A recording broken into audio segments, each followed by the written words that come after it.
Hello friends, मैं हूं शरद। हमारा चैनल में आपका स्वागत है। फ्रेंड्स, अभी ये जो देख रहे हैं ये कि कूलर है, पीवीसी कूलर है। फ्रेंड्स, इसका जो नीचे का एरिया है ये पानी का टैंक है। फ्रेंड्स, ये टैंक जो है जब भी हम इसको पानी भरते हैं थोड़ा सा कूलिंग ठंडा होने के लिए, क्योंकि पानी भरना पड़ता है।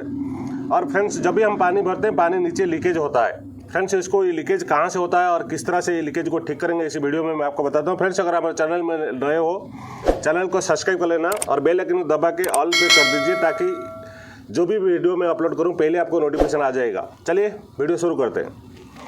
फ्रेंड्स, ये जो कूलर है इसमें जो टैंक में इसको क्या है, थोड़ा सा चूहा काट लिया था, जिसके वजह से यहाँ से होल हो गया था।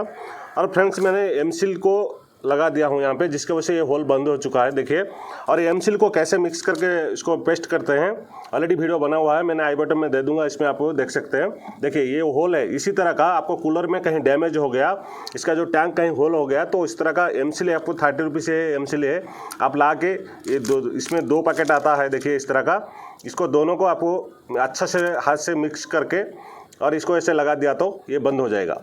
और दूसरा चीज़ क्या है, और एक ऑप्शन क्या है फ्रेंड्स, मैं आपको दिखाता हूँ।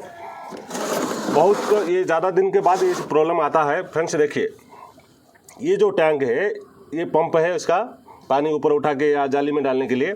और ये जो टैंक है, ये जो ब्लैक कलर का ये है, एक स्टॉपर है। फ्रेंड्स, यहाँ क्या है, जब भी ये टैंक में वॉश करना पड़ता है, अगर पानी को खाली करना है तो ये स्टॉपर को उठा दिया तो ये पानी ये होल का अंदर खाली हो जाता है। फ्रेंड्स, कभी पुराना होने के बाद ये जो रबर है, वो असर है, ये जो स्टॉपर है ये थोड़ा सा बोला तो पतला हो जाता है, जिसकी वजह से ये थोड़ा सड़ जाता है, जिसकी वजह से ये लीकेज होना शुरू हो जाता है। जब भी आप पानी भरोगे, ये स्टॉपर जहाँ पे ये होल है यहाँ से लीकेज होता है। या तो टैंक कहीं डैमेज हुआ तो लीकेज हुआ, टैंक डैमेज हुआ तो एमसील में आप बंद कर सकते हो। अगर स्टॉपर इस तरह का कहीं कुछ पतला हो गया, लूज हो गया, फ्रेंड्स, आपको कुछ नहीं करना है। आपको कोई भी हार्डवेयर शॉप में जाके 30 रुपया लेगा एक, या टेफलन टेप ले सकते हो। और ये टेफलन टेप को लेके ये जो स्टॉपर का जो ये साइज है, जहाँ जितना होल का साइज का जो नोजल टाइप बना हुआ है, उसको आपको क्या करना है, टेफलन टेप में कम से कम 6-7 राउंड ऐसे घुमा देना है। तो इस तरह का घुमा के आप क्या करोगे, वो होल जहाँ पे है उसको इस तरह का दबा दोगे तो ये बिल्कुल पानी भरने के बाद एक ड्रॉप भी लीकेज नहीं होगा।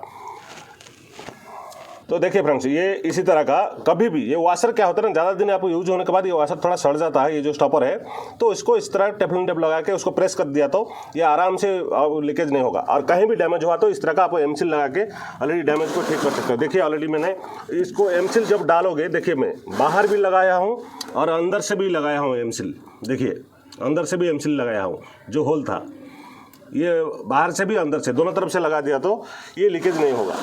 इसी तरह का कूलर का जो टैंक है, वाटर टैंक है, आप लोगों को बहुत सारी कमेंट था कि कूलर का जो वाटर टैंक है उसको लीकेज को कैसे बंद करें। फ्रेंड्स, ये कुछ ज़्यादा नहीं है, इस तरह का टेक्निक है, आप आराम से इसको कर सकते हैं। इसमें ज़्यादा पैसा खर्च नहीं है। अगर एमसील अगर चाहिए तो 30 रुपया लगता है, और टेफलन टेप लाए तो वो भी 30 रुपया लगता है। 30 रुपये में पूरा ये टेफलन टेप यूज नहीं होता है। तो इस तरह का आप ला के घर में कर सकते हो। फ्रेंड्स, अगर ये वीडियो आपको अच्छा लगा चैनल को सब्सक्राइब कर लेना और बेल आइकन को दबा के ऑल पे कर दीजिए, ताकि इसी तरह का कंटेंट आपको पहले नोटिफिकेशन आ जाए। चलिए, आज के लिए इतना ही है।